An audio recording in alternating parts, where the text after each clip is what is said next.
Hello everyone. আজি আমি টেন্সৰ কেইটামান ইম্পৰ্টেণ্ট MCQ ডিছকাছ কৰিম। যোৱাকালি ক্লাছটো আমি কি ডিছকাছ কৰিছিলোঁ? টেন্সৰ টাইপছ কেইটা হয়, যেনে পাষ্ট, প্ৰেজেণ্ট, ফিউচাৰ, আৰু তাৰ যিকেইটা ভাগ হয়, যেনে ইনডিফাইনাইট বা কণ্টিনিউৱাছ বা পাৰফেক্ট কণ্টিনিউৱাছ, তাত ভাৰ্ববোৰ কেনেকৈ চেঞ্জ হয় তাৰ ওপৰত ডিছকাছ কৰিছিলোঁ। সেইবাবে MCQ কেইটা কৰাৰ আগতে পাৰিলে সেই ক্লাছটো কৰি ল'ব। যদি আপোনালোকে কৰা নাই তেতিয়া কি হ'ব, বেছি ইজি হৈ যাব আৰু কনচেপ্টবোৰ ক্লিয়াৰ হৈ যাব, কেনেকৈ চেঞ্জ হয়, কি চেঞ্জ হয়। ঠিক আছে, তে দেৰি নকৰোঁ, ভিডিঅ'টো ষ্টাৰ্ট কৰোঁ। আজি ফাৰ্ষ্ট কুৱেশ্যনটো ডিছকাছ কৰিম। কি দিয়া আছে? হি ৱাজ টায়াৰ্ড এণ্ড ফল এছলিপ ইমিডিয়েটলি। সি ভাগৰুৱা হৈ আছিলে আৰু সোনকালে শুই থাকিলে। এই চেণ্টেন্সটো আমি যেতিয়া পঢ়িম তেতিয়া গম পাম যে এই প্ৰথম পৰ্চনটো কিহত আছে? চিম্পল পাষ্টত আছে ন? Simple past. আৰু সি কি হৈ আছিলে? সি ভাগৰুৱা হৈ আছিলে আৰু শুই থাকিলে, সোনকালে শুই থাকিলে। মানে এইটো কি বুজাইছে? তাই specific point in the past বুজাইছে ন? সেইবাবে এই ফলটো ইয়াত কাৰেক্ট ভাৰ্বটো কি হ'ব? ফেল হ'ব। ৱাজ ফলেন নহয় বা হেভ ফলেন নহয়। হেভটো পাষ্টত ইউজে কৰা নহয় ন? আৰু এইটো পাৰফেক্ট টেন্সো নহ'ব, হেড ফলেনো নহয়। কাৰণ এটা ইনচিডেণ্ট হৈ থাকোঁতে যেতিয়া পাষ্টত হৈছিলে তেতিয়া আন এটা ইনচিডেণ্ট অলৰেডি হৈ গৈছে বা সেই টাইমলৈকে হৈ আছেতো বুজোৱা নাই ন? সি যেতিয়া ভাগৰুৱা হৈ আছিলে সোনকালে শুই গৈছিলে। এটা পাষ্টৰ এটা নিৰ্দিষ্ট সময়ৰ কথা কৈছে, সেইটো বাবে এইটো কি হ'ব? চিম্পল পাষ্টেই হ'ব গোটেইটো। আৰু ইয়াৰ কাৰেক্ট আনচাৰ হ'ব অপশ্যন বি। নেক্সট কি দিয়া আছে? হি shall go out as soon as U B ready. সি কেতিয়া ওলাই যাব? যেতিয়া তুমি ৰেডি হ'বা। এইটো ফিউচাৰ, চিম্পল ফিউচাৰ টেন্সৰ এটা এক্সাম্পল দিয়া আছে। চিম্পল ফিউচাৰ টেন্স কি দিয়া আছে? সি কেতিয়া ওলাই যাব? যেতিয়া তুমি ওলাই যাবা। আৰু ইয়াৰ একজেক্টলি কোনটো পৰ্চন, কোনটো আনচাৰ ইয়াত চুট কৰিব? Option C. ঠিক আছে, সি তেতিয়া he shall go out as soon as you would be ready. তুমি যেতিয়া ৰেডি হ'বা তেতিয়াহে তেওঁ ওলাই যাব। চ' ইয়াৰ কাৰেক্ট আনচাৰটো হ'ব অপশ্যন চি। নেক্সট কুৱেশ্যনটো কি দিয়া আছে? He died after he be ill for a long time. ইয়াত হি ডাইডটো কি চেণ্টেন্স হয়? Simple sentence. ঠিক আছে, চিম্পল পাষ্ট। ইয়াত হি ডাইডটো কি হয়? Simple past. এতিয়া চোৱা চেণ্টেন্সটোৱে কি মিনিং কৰিছে, আমি আকৌ এবাৰ ৰিডিং কৰোঁ। সি ঢুকালে যেতিয়া বহুত দিনৰ পৰা বেমাৰ হৈ আছিলে। একজেক্টলি যদি আমি চেণ্টেন্সটো চাব যাওঁ তেনেকুৱা হ'ব, হয় নাই? মানে বহুত দিনৰ পৰা বেমাৰ হৈ আছিলে, বেমাৰ হৈ থকাৰ পিছত তেওঁ ঢুকালে। এইটো কি হ'ব? পাষ্ট পাৰফেক্ট হ'ব ন? বহুত দিনৰ পৰা বেমাৰ হৈ আছিলে। চ' ইয়াৰ কাৰেক্ট আনচাৰটো কি হ'ব? Option A. He died after he had been ill for a long time. ঠিক আছে, অপশ্যন এটো কাৰেক্টলি চুট কৰিব। নেক্সট কুৱেশ্যনটো কি দিয়া আছে? She just decide to leave the place. এই ডিচাইডটো জেগাত কি কোনটো অপশ্যন কাৰেক্টলি চুট কৰিব সুধিছে। আমাক কি দিয়া আছে? She had decided, was decided, has decided and is decided. কুৱেশ্যনটো কি কৰিছে? She just does to leave the place. তাই এইমাত্ৰ ঠিক কৰিলে যে তাই এই জেগাটোৰ পৰা যাব বিচাৰিছে, প্লেচটোৰ পৰা যাব বিচাৰিছে, ঠাইডোখৰৰ পৰা আঁতৰিব বিচাৰিছে। মানে ইয়াৰ কাৰণে কাৰেক্ট চেণ্টেন্সটো কি হ'ব? অলৰেডি তাই জেগাটোত আছিলে, তাৰপিছত তাই জেগাটোৰ পৰা আঁতৰিব বিচাৰিছে, হয়নে? মানে ইয়াৰ কাৰেক্ট আনচাৰটো কি হ'ব? এইটো কোনটো ফৰ্মেটত আছে?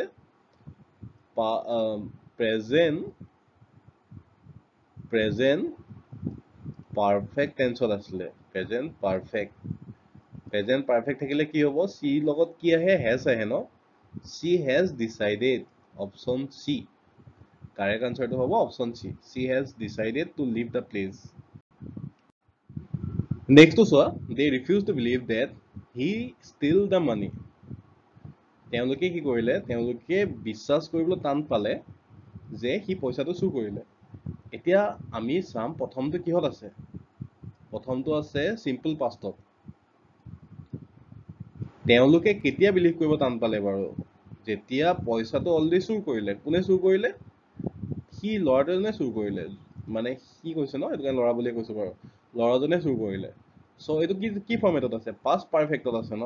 পাষ্ট পাৰফেক্টত আছে মানে এটা ইনচিডেণ্ট অলৰেডি হৈ গ'ল, অলৰেডি তেওঁ চুৰ কৰিলে, তাৰপিছত তেওঁলোকে ৰিফিউজ মানে বিলিভ কৰিবলৈ টান পালে হয়নে past perfect হ'ব so past perfect হলে হি লগত কি হ'ব had stolen অপচন এ টো কাৰেক্ট অপচন হ'ব next two I wish I be there option দিয়া আছে was were is আৰু are কাৰেক্ট আনসাৰ কোনটো হ'ব বুলি সুধিছে এনে I লগত আমি অলৰেডি ডিসকাস কৰিছিলো যেতিয়া বি ভাৰ্ব পঢ়ি আছিলো কি আছিলে I লগত কি আহে I was we were you were he she was they were তেনেকৈ ডিসকাস কৰিছিলো ন বাট এটা বস্তু মন ৰাখিবা যেটা কিছুমান বস্তু হয় যেনে অলিক কল্পনা বা যিকোনো এটা উইশ কৰিবৰ কাৰণে ব্যৱহাৰ কৰা হয় এইটো উইশ কৰিছে ন তেনেকুৱা টাইপৰ ভাৰ্বৰ লগত সদায়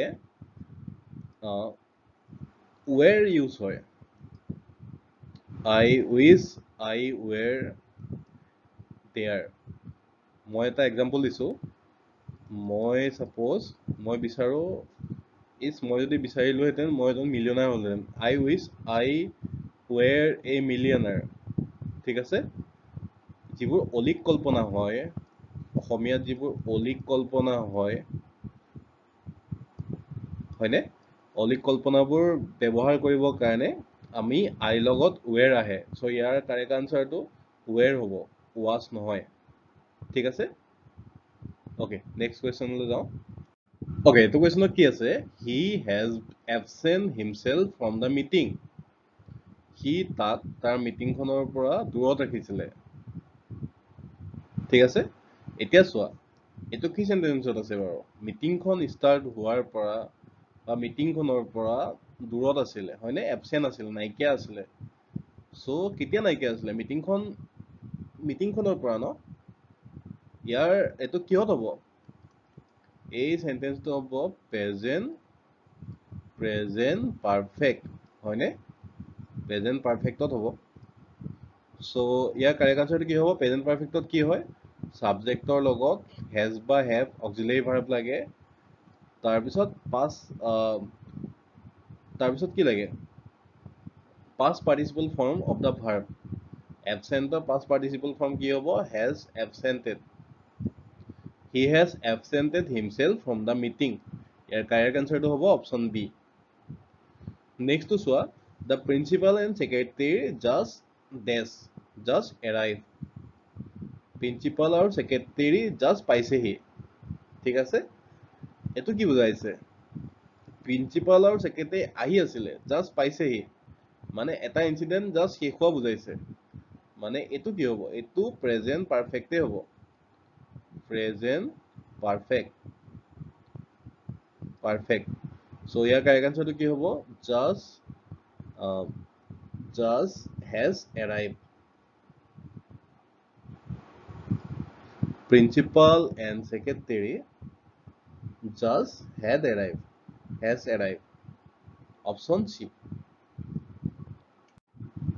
next to কি দিয়া আছে I wait here for my brother since 10 o'clock মই মোৰ দাদাৰ কাৰণে বা ভাইটিৰ কাৰণে ৰাতিপুৱা 10টা বজাৰ পৰা ৰখি আছো বা 10টা বজাৰ পৰা ৰখি আছো ঠিক আছে ৰখি আছো ন ৰাতিপুৱাৰ পৰাই হওক বা 10টা বজাৰ পৰাই হওক যেটা বজাৰ পৰাই নহওক ৰখি আছো ন মানে কোনোবা এটা ইনসিডেন্ট অলৰেডি পাষ্টত ষ্টাৰ্ট হ'ল হৈ পেলাই বৰ্তমানলৈকে হৈ থকা বুজাইছে তেন্তে এইটো কি হ'ব এইটো হ'ব প্ৰেজেন্ট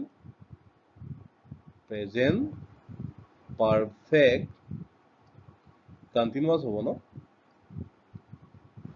আগতে ষ্টাৰ্ট হৈ বৰ্তমানলৈকে হৈ আছে সো ইয়াৰ কাৰেক্ট আনসাৰটো কি হ'ব I have been waiting option C ঠিক আছে একেবাৰে ইজি হয় আমি সেন্টেন্সটো পঢ়িম পঢ়ি পেলাই আমি গম পাম যে কোনটো ফৰ্মেটত আছে তাৰ পিছত ভাৰ্বটো সিলেক্ট কৰিলে হ'ল আৰু কাৰোবাৰ যদি কিবা কনফিউজন আছে আমি যোৱাকালি এটা ক্লাছ কৰিছিলো তাৰ ওপৰত কেনেকৈ হয় কি হয় আমি ভালকে ডিসকাস কৰিছিলো ডেপথত ডিসকাস কৰিছিলো তোমালোকে এবাৰ চাই ল'ব পাৰা নেক্সটটো কি দিয়া আছে you go then there you will meet him তুমি যদি তালৈ যোৱা তেন্তে তুমি তাক লগ পাবা সো এটো এটা পসিবিলিটি আহি গৈছে ন তুমি যদি তালৈ যোৱা you go তো কিহত আহিব simple present তুমি যদি তাত যোৱা তেন্তে তুমি তেওঁক লগ পাবা ঠিক আছে সো ইয়াৰ কাৰেক্ট অপচনটো কি হ'ব you go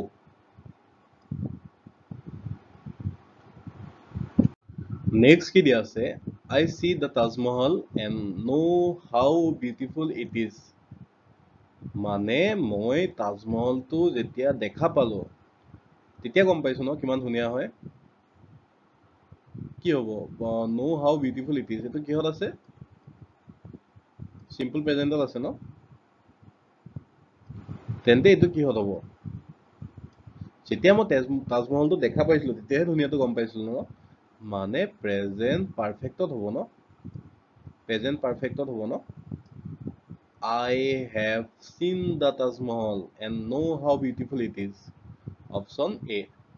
Next to কি আছে, I come sooner if I knew you were here. মই সোনকালে আহিলোহেঁতেন যদি গম পালোহেঁতেন আপুনি ইয়াতে আছিলে। ঠিক আছে, এইটোত কি হৈছে বাৰু? এইটো এটা কণ্ডিচনেল ফৰ্ম হয়। কি কৰিছে যে মই সোনকালে আহিলোহেঁতেন, কেতিয়া আহিলোহেঁতেন?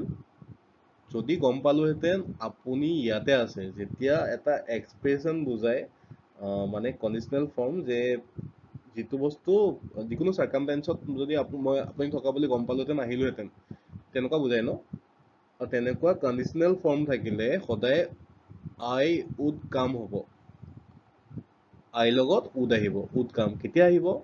যেতিয়া এটা চাৰ্কামটেঞ্চেছ আহি যায় কণ্ডিচনেল ফৰ্ম, কণ্ডিচনেল ফৰ্মত বহি পেলাই উড কাম হ'ব, আই হেড কাম নহ'ব।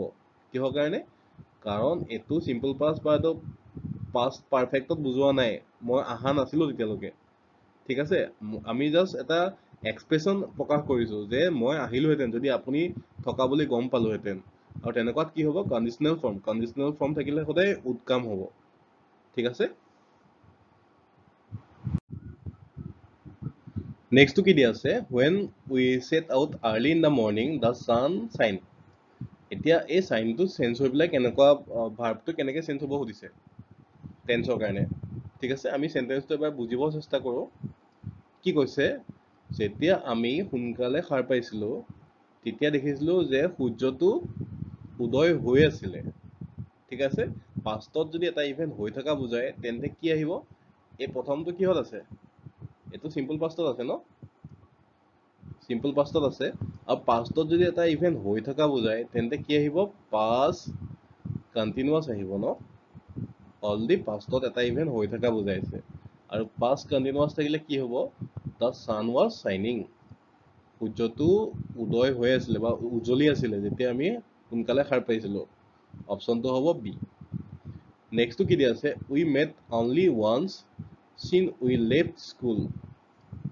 ঠিক আছে, আমি যেতিয়া স্কুল এৰিছিলোঁ তেতিয়ালৈকে চেণ্টেন্সটো আমি এবাৰ বুজিব চেষ্টা কৰিম। আমি স্কুল এৰাৰ পৰা অনলি এবাৰহে লগ পাইছোঁ। এই উই লেফ্ট স্কুলটো কিহত আছে? চিম্পল পাষ্টত আছে ন।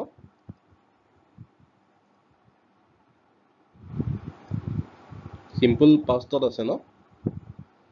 ইয়াত কি হ'ব এতিয়া? আমি স্কুল এৰাৰ পৰা অকল এবাৰহে লগ পাইছোঁ। স্কুলটো বহুত আগতে এৰিছিলে কিন্তু তেতিয়াৰ পৰা অকল এবাৰহে লগ পাইছোঁ। উই হেজ হ'বনে হেভ হ'বনে কি হ'ব? এইটো নেক্সট পাৰ্টটো কিহত হ'ব? যিটো উই মিট, এইটো কিহত হ'ব? প্ৰেজেণ্ট পাৰফেক্টত হ'ব ন। আমি স্কুল এৰাৰ পৰা এতিয়ালৈকে এবাৰহে লগ পাইছোঁ। মানে we have met, we have met, option C. আজি শেষৰটো কুৱেশ্যন কি দিয়া আছে, if my car break down I catch the train. কি কৈছে মানে যদি আজি মোৰ গাড়ীখন বেয়া নহ'লেহেঁতেন তেন্তে মই ট্ৰেইনখন ধৰিলোহেঁতেন, হয় নাই? এইটো কিহত আছে? যদি ট্ৰেইনখন আজি বেয়া নহ'লেহেঁতেন তেন্তে মই ট্ৰেইনখন ধৰিলোহেঁতেন। চ' এইটো কিহত হ'ব? Past perfect. Had not broken down, যদি বেয়া নহ'লেহেঁতেন, ব্ৰেক ডাউন নহ'ব, উইল বি ব্ৰকেন ডাউন নহ'ব বা ব্ৰক ডাউন নহ'ব, কি হ'ব? Had not broken down. ঠিক আছে, ইয়াৰ কাৰেক্ট আনচাৰটো হ'ব অপশ্যন এ। ঠিক আছে, অ'কে। কাৰোবাৰ যদি কিবা কনফিউজন আছে আমাৰ টেলিগ্ৰাম গ্ৰুপ বা হোৱাটছএপ গ্ৰুপত আমি আছোৱেই, আমাক ডাইৰেক্টলি মেছেজ কৰিব পাৰিব। আৰু কিবা টপিক যদি স্পেচিয়েল কিবা টপিকত যদি পঢ়াব লাগে এডিআৰিৰ কাৰণে আমাক মেছেজ কৰিব পাৰিব, আমি সেইটো টপিকতে পঢ়াম। Okay, thank U.